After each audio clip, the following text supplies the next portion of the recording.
there and welcome to Borough TV, where Gosport Borough are still looking for their first win of the season. Manager Alex Pike is hoping that his team will get off to a flying start here today against Tonbridge Angels after last week's 2-0 loss to Bournemouth United. Let's have a look at the teams.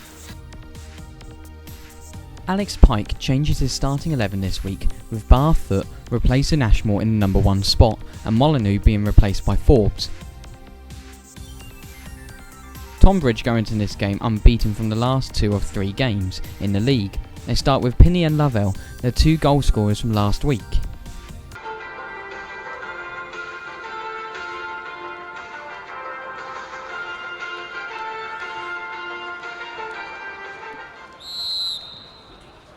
Borough went out in the first half determined not to allow previous results interfere with this week's home match. Borough poured the pressure on early.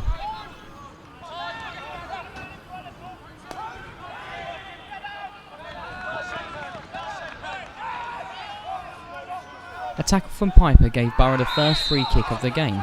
The ball was swung into the far post and fell to the foot of Green, who sliced the ball whilst trying to make a clearance. Later on, the Angels were awarded a corner. The ball was lofted into the box to the near post, but cleared from danger by Tom Dumford. The ball then dropped to Lee Browning, who played it out to the wide on his right. Again, the Angels crossed the ball into the box, only for it this time to be cleared by a solid Borough defence. The Angels started to threaten the Borough goal in the 12th minute, with another great cross from Muggeridge, but the cross was swooped up into the grasp of Barfoot. Ball crossed in, was scrambled in the box before Jamie Brown had a shot on goal, which was deflected by what seemed to be John Heath's arm. Barfoot came to his side's aid when he picked the ball out of the air from another cross. Barfoot then attempted to deliver the ball, but was fouled by Pinney, who tackled the ball from the keeper's grasp, awarding Borough with a free kick. The Angels won another corner and came close to taking the lead with a header from Miles, just skimming the post. Straight after the corner, Borough's number 9, Williams, had a shot on target that was superbly stopped by the Angels keeper. Williams later on was able to play the ball through the Angels' back 4 into the path of Hinchelwood, but Masters was able to gather the ball in time. The first half finished 0-0 with some great play from both teams. Borough opened the second half looking for that first goal. A header from Brown inside the box went into the hands of Masters, but allowed Borough to build on their attacks. Borough definitely the stronger side in the second half, dominating possession and acting as a brick wall in the back. The deadlock was broken in the 53rd minute of the match when Mike Gosney's superb cross found its way to the head of Brown, who placed the ball easily past the Angels keeper, making it 1-0 to the home team.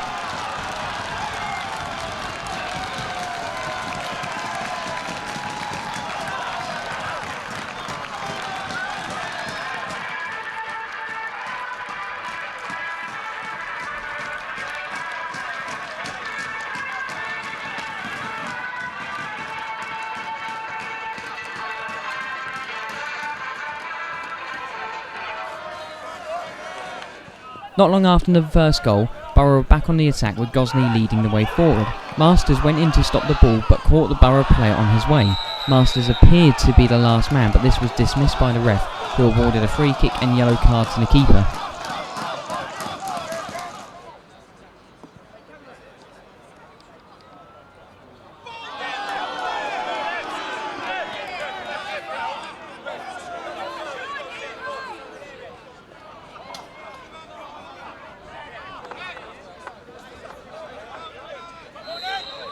The free kick was taken by Pearce, who put the ball over the top of the goal. The second goal came from Williams, who managed to break forward past the Angels' back 4 and slot the ball into their far left corner, extending the lead to 2-0.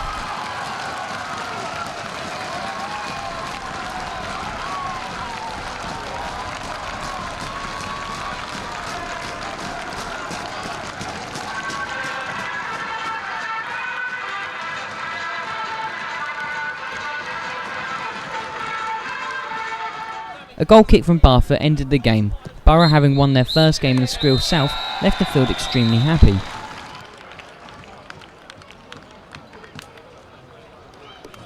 Thank you very much. We caught up with Williams and Borough boss Alex Pike after the game. Rory, great goal today, mate, and a great first win of the season. As the goal scorer, how does that make you feel? Yeah, it's good. Second one, I think we didn't know, but it definitely helped. Obviously, so far we've struggled a little bit. 1-0 is always it's going to be a bit tight still, so 2-0, yeah, definitely helped. Been a tricky week at the club following Boreham Wood last week, and the manager obviously not frightened to make changes. I mean, when the team sheet came out today, there were a few sort of surprise supporters out there. How did you guys take it when he announced the side? I mean, in the main, we were glad to go back to 4-4-2, I think, which is the most important thing. We built all our success on it last year. We tried 4-4-3 this year. It maybe doesn't suit the players we've got here.